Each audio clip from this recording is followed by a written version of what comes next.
Attorney Romy, thank you for your time, of course. Ano po yung Yes. salitaan natin, na, di ba ginastahan na ng COMELEC ng 8 billion pesos pagpapahanda dito sa barangay and SK elections, BSKE, sa November 2026. Pero ipopostpone na naman ng Kongreso ito. Ayan nga ang problema natin dyan sa House at saka dyan sa Senado. Wala namang kadahidahilan para mag-postpone ng halalan.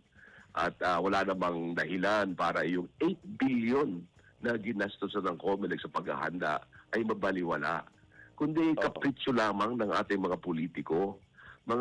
Yung mga nag-i-sponsor niyan ay gustong magbigay ng magandang pangalan sa ating mga barangay officials kasi malapit na naman ang 2028 elections. Ganyan ang ginagawa ng karamihan sa ating mga mambabatas.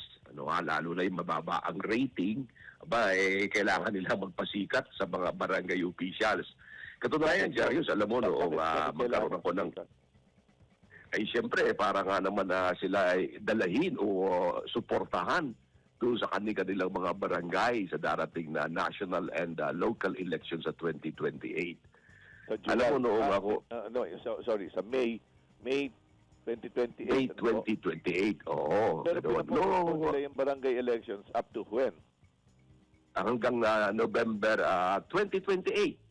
Para mananatili sa pwesto ito for 2 more years, lahat ng barangay officials, para suportahan sila. Para suportahan sila. Although ang sinasabi lang dahilan, for economic reasons daw. Kasi daw, Miro, at saka meron daw parang conflict, may mga giyera o mga nangyayaring hindi katais-nais. Hindi naman yun ang mga dahilan. Alam mo, sa anong nagkaroon ng ganyang uri din ng postponement, yung sa Republic Act 11935, na kung saan yung December 2022 elections ay pinapostpone nila, yan ay challenge ko sa ating Korte Suprema. At sinabi ng Korte Suprema, mali yan, hindi kayo pwedeng mag-postpone na walang dahilan. Hindi kailangan basta lamang kayo magpo-postpone, nang wala namang